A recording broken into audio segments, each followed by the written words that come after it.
Hi friends, இன்றைக்கி வந்து பல்லடம் வரை ஒரு வேலை இருந்துச்சு. அதனால் போயிட்டு வந்தேன். 1 மணி நேரம் கூட இல்லைங்க போனது. வந்து பார்க்குறேன், வீடை பார்த்தோன்னே எனக்கு வெயில்லலாம் மயக்கம் வரலைங்க. இந்த வீட்டை பார்த்தோன்னே மயக்கம் வந்துருச்சு எனக்கு.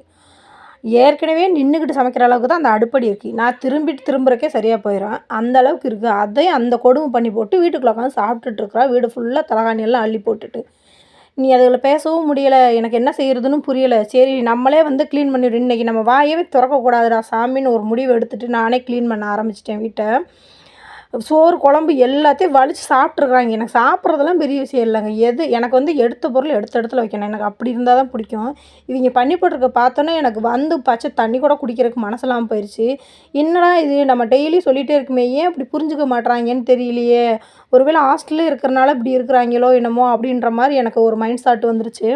இதில் வேறு இவர் பிள்ளைங்கள்லாம் விட்டு போட்டு வேலைக்கு போகிறதுக்கெல்லாம் என்ன பெரிய பிள்ளையாக தானே இருக்குதுங்கிறாரு. இப்போ மணி வந்து 11:30 தான் ஆகுது. இது 11:30க்கு தான் எடுத்தேன். 11:30 தான் ஆகுது. இப்போயே காலையில் 9 மணிக்கு நான் போகும்போது சாப்பாட வச்சுட்டு தான் அதுக்குள்ளே போனேன். மறுபடியும் திருப்பி வந்து பார்க்குறேன் சாப்பிட்டுட்ருக்குறாங்க. இதில் வேறு இப்போ சாப்பாடு முடிஞ்சுச்சு. இனி நான் மதியத்துக்கு சமைப்பேன். ஒரு 2 மணி 3 மணிக்கிட்ட மறுபடியும் சமைப்பேன். இதில் வேறு பிள்ளைகளை விட்டுட்டு வேலைக்கு போங்கிறாரு. வேலைக்கு போகிறதெல்லாம் பெருசு இல்லை. எனக்கு வந்து பசியால் இருந்துடக்கூடாது அப்படின்ற ஒரு எண்ணத்துக்காக தான் நான் வேலைக்கு போகாமல் இருக்கேன். அதை அவர் புரிஞ்சுக்க மாட்டாரு.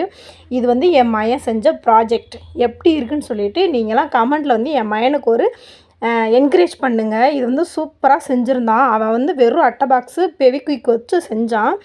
அந்த சைடில் இருக்கிறது பாத்ரூமா, அவன் கை கட்டுற இடத்துல கார் நிப்பாட்டுவானா. எனக்கு இது செஞ்சப்போ வந்து உனக்கு இந்த மாதிரி ஒரு வீடு கட்டி தரமா அப்படின்னு சொல்லிட்டு அவன் சொன்னான்.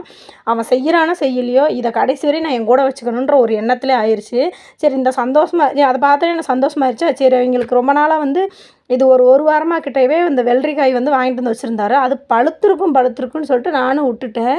இன்றைக்கி பசங்களுக்கு அறுத்து போட்டு ஜீனி வச்சு கொடுக்கலான்னு சொல்லிட்டு அறுக்கிறேன். கல் மாதிரி இருக்குதுங்க. ஒரு ரியாக்ஷனே இல்லாமல் இருந்துச்சு. ஐயோ, பிள்ளைங்க ஏமாந்து போச்சுங்களே அப்படின்னு சொல்லிட்டு சரி பரவாயில்ல, வேறு ஏதாவது வாங்கி கொடுத்துக்கலான்ட்டு விட்டு